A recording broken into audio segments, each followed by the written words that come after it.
September 1945. New Jersey, Aberdeen Proving Ground. The air smells of oil and rust and something older, the particular metallic perfume of weapons that have survived a war. Inside a cavernous wooden warehouse, stacked floor to ceiling in wooden crates marked with stenciled black numbers, lie the instruments of a revolution. Row upon row of identical steel tubes, each roughly 60 inches long, each weighing no more than 12 pounds, each painted the flat olive drab of an American army that has just finished the most catastrophic war in human history. There are tens of thousands of them here. Hundreds of thousands more sit in depots across Europe, in the holds of transport ships returning from the Pacific, in the mud of countless airstrips in the Philippines and Italy and France. They are bazookas. And the men who carried them across the beaches and the hedgerows and the frozen ridges of the Ardennes have gone home. The war is over. And the question that now hangs over every one of these crates, in every depot, on every dock, is a question the United States Army has never confronted quite like this before.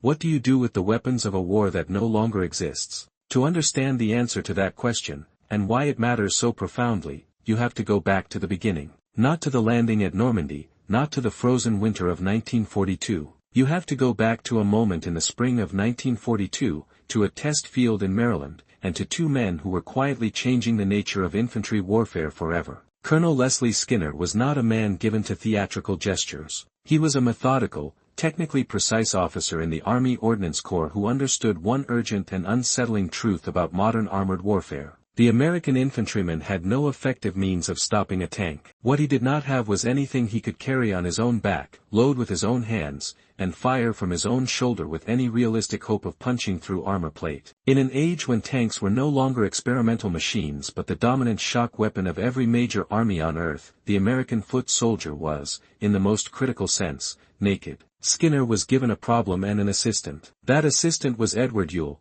a young Army engineer barely out of his 20s, whose contribution to the history of warfare would be spoken of decades later in terms usually reserved for inventors in peacetime. The challenge before them was brutally simple to articulate and monumentally difficult to solve. Find a way for a single infantryman to carry, aim, and fire a shaped charge explosive capable of defeating armored steel, at close enough range to matter, without killing himself in the process. The shaped charge, a principle first described scientifically in the late 19th century and formalized as the Monroe effect, was already understood by weapons engineers. When an explosive is detonated at a precise standoff distance from a concave metal liner, the resulting jet of superplastic copper moves at velocities approaching 3,000 meters per second. It does not batter its way through armor. It flows through it, like water through a pinhole, converting kinetic energy into a plasma lance that can defeat several inches of hardened steel. The physics were known. The engineering challenge was packaging this phenomenon into something a frightened 20-year-old conscript could operate under fire.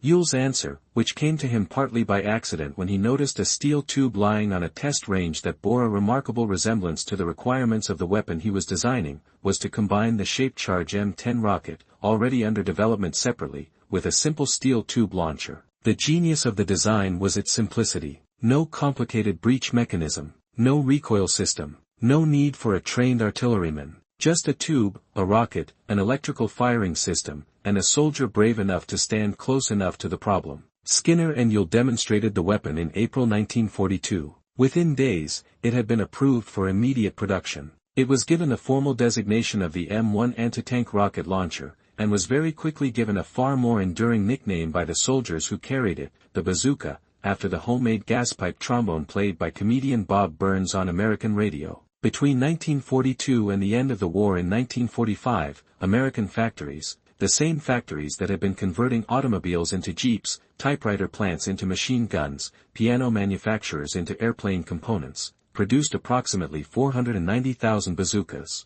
Nearly 13 million rockets accompanied them. To put those numbers in context, at a time when the United States was simultaneously producing 300,000 aircraft, 110,000 tanks, 2 million trucks, and 6,000 ships, it was also manufacturing enough shoulder-fired anti-tank weapons to equip roughly the equivalent of 40 infantry divisions from scratch. The American arsenal, by the middle of the war, was not merely impressive. It was incomprehensible in its scale, a tidal wave of steel and rubber and explosive chemistry that no other nation on earth could have sustained for 4 consecutive years. The bazooka was shipped to every theater of the war. It reached the jungles of New Guinea, the coral atolls of the Pacific, the frozen steppes of the Eastern Front through Lend-Lease, the olive groves of Sicily, the Norman fields still wet with June rain, the Hurtgen forest where it failed against the heaviest German armor and the Ardennes where it succeeded against lighter vehicles and infantry positions. It was used, with varying results, against bunkers and machine gun nests as often as against tanks.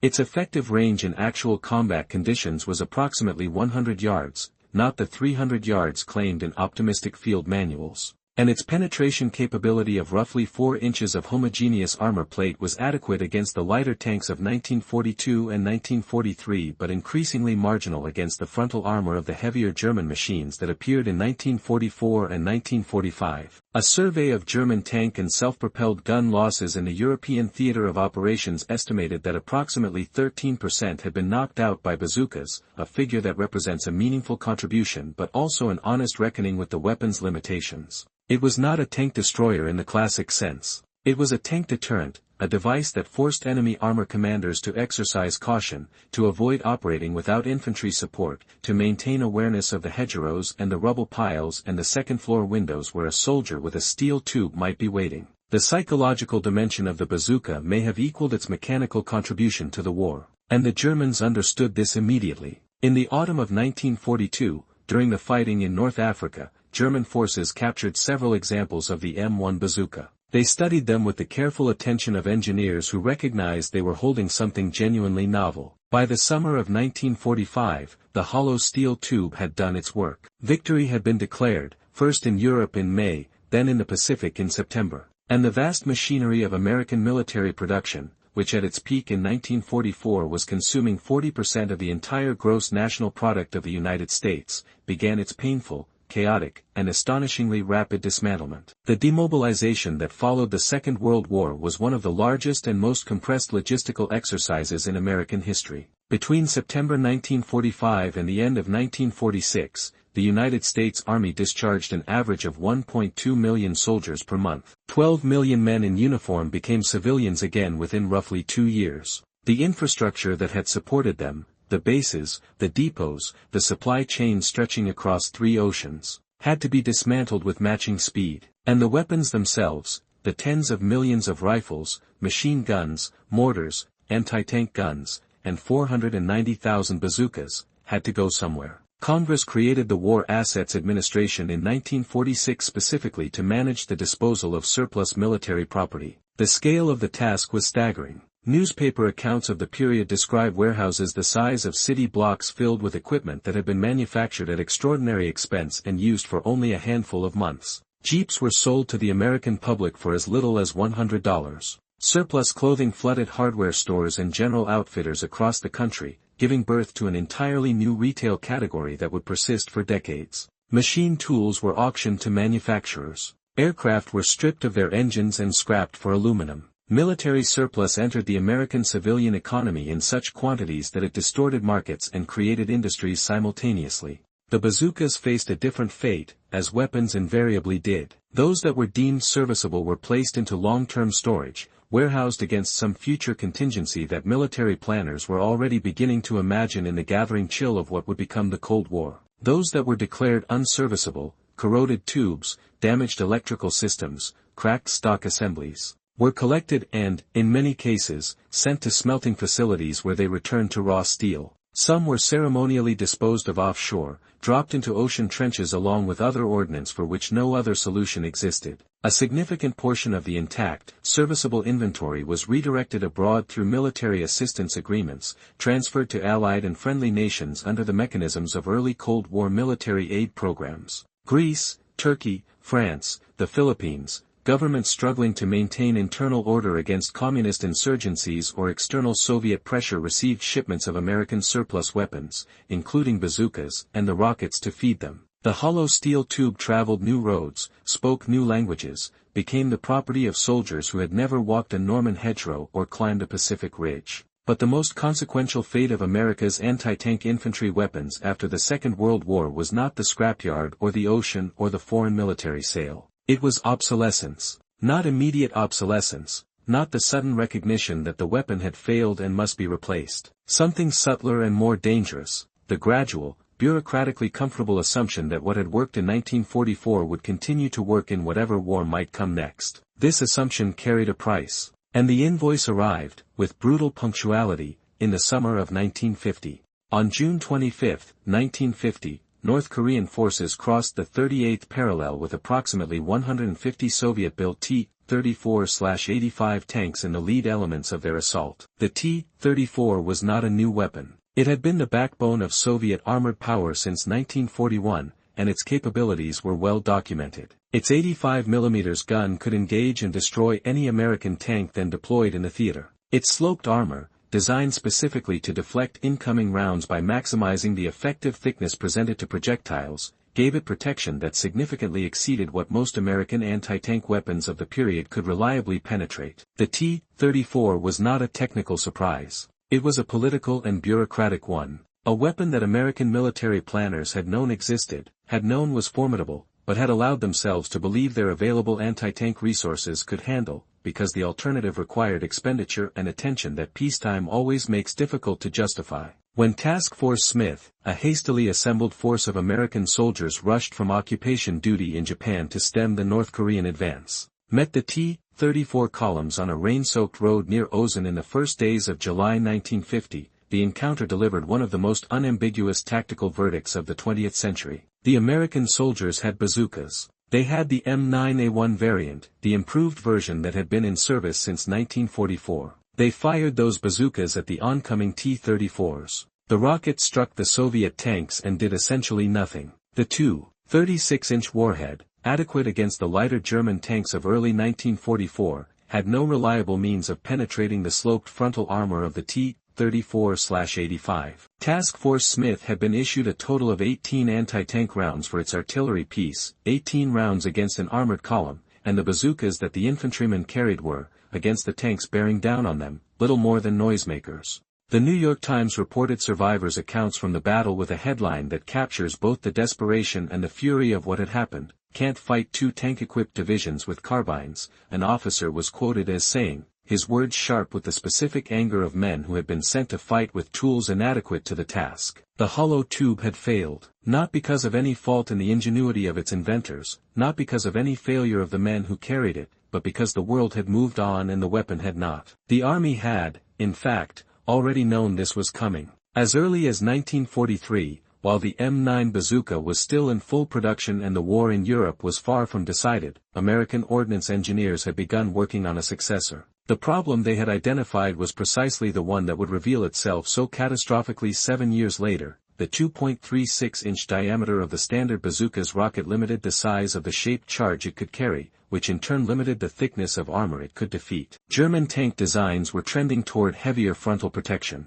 The logic of the arms race was already visible to those paying attention. The answer was the M20, officially designated the rocket launcher, M20, and immediately christened the Super Bazooka by everyone who encountered it. The new weapon used a 3.5-inch rocket that was nearly 50% wider in diameter than its predecessor. The shaped charge it carried could penetrate up to 11 inches of homogeneous armor, roughly 3 times the penetration capability of the original bazooka. The physics were not revolutionary, they were an application of principles already well understood. What was new was the scale. The M20 was a longer, heavier weapon. It required 2 soldiers to operate effectively, but it was a categorically different instrument against the tanks of the late 1940s and early 1950s. The M20 had been approved for development in 1943. It had reached prototype stages before the end of the war. And then, as with so many weapons whose development schedules were driven by wartime urgency, the momentum slowed when the urgency evaporated. Production did not begin in earnest until 1948. When North Korean T-34s rolled across the 38th parallel, the M20 Super Bazooka existed, was in limited inventory, but had not been widely distributed to the frontline units that needed it most desperately.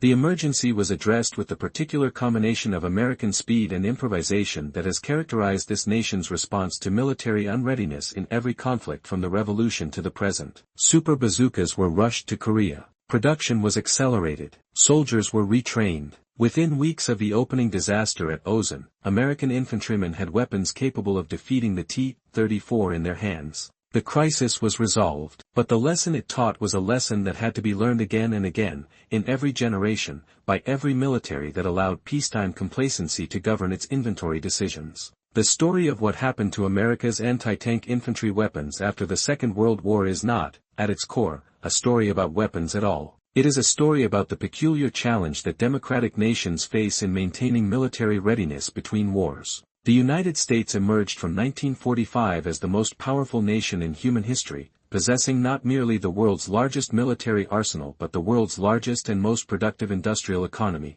Its factories had built, in 4 years of industrial mobilization, a material abundance that had genuinely astonished the men who witnessed it, American and enemy alike. But abundance in peacetime is not the same as readiness. And the transformation of American anti-tank weapons in the years after 1945 traces, with uncomfortable precision, the arc of a nation that understood the lesson of the last war but was not always prepared for the next one. The recoilless rifle, which ran parallel to the bazooka in the American anti-tank inventory, tells a complementary part of this story. The M18 57mm recoilless rifle, which had entered service in the final year of the Second World War, and its larger companion the M20 75mm recoilless rifle, represented a different approach to the same problem. Where the bazooka used a rocket to propel its warhead, the recoilless rifle used a conventional propellant charge but vented the exhaust gases rearward through a perforated breech, eliminating the recoil that would otherwise make such a weapon impossible to fire from a human shoulder. The physics were elegant. The practical result was a weapon that could fire a larger projectile with greater accuracy than the bazooka, at the cost of a significant backblast danger zone behind the shooter, a backblast that, in the close terrain of European combat, was as often a tactical liability as the weapon was an asset. The M20 75mm recoilless rifle saw action in the final months of the Second World War and became a primary anti-tank weapon in Korea. The 57mm variant was smaller and more portable. Together, they gave American infantry a layered anti-armor capability that the bazookas alone had never provided. But they too faced the inevitable questions of the post-war years: how many to keep, where to store them, which nations to supply, which to scrap, and what to replace them with when the tanks of potential future enemies grew thicker-skinned and faster. What replaced them? What has continued to replace every generation of American anti-tank infantry weapons from 1945 to the present, has always been a new version of the same fundamental insight that Edward Ewell and Leslie Skinner first understood in the spring of 1942, that the infantryman must not be naked before armor, that democracy cannot ask its sons and daughters to face a machine they have no means of defeating, and that the ingenuity of free peoples, channeled through the industrial capacity of a nation that builds things at a scale the world has rarely seen, will always find an answer. By the early 1960s, the super bazooka itself was beginning to age. It had proven itself in Korea, had been distributed to dozens of allied nations through American military assistance programs, had become the standard shoulder-fired anti-armor weapon of the NATO alliance. But it was heavy, at roughly 14 pounds unloaded, with a two-piece tube that had to be assembled in the field. It was cumbersome enough that soldiers found reasons not to carry it when movement and speed were critical. The United States Army had, by the beginning of the Vietnam era, begun developing a replacement that addressed the super bazooka's most significant tactical limitation, its size. The M72 light anti-tank weapon, universally called simply the Law, entered service in 1963 and represented one of the most consequential evolutions in infantry anti-armor capability since the original bazooka. It was a 66mm rocket launcher housed in a collapsible tube of fiberglass and aluminum that weighed less than 5 pounds. It was designed to be carried by any soldier, not merely a designated anti-armor specialist, and to be used once and discarded, a fundamentally new concept in weapons design that acknowledged both the realities of modern logistics and the psychological reality of soldiers who would carry weapons more readily if those weapons were lighter. The M72 Law was, in effect, the logical conclusion of Edward Ewell's original insight, a shoulder-fired anti-armor weapon simple enough for any soldier to use, light enough to carry without complaint, and disposable enough to require no maintenance commitment in the field. The M72 replaced the super bazooka in American service by the mid-1960s. It saw combat in Vietnam, where it was used against bunkers, light vehicles, and occasionally against enemy tanks operating in support of North Vietnamese infantry. It was manufactured in the millions and distributed to allies across the world. It became, in many ways,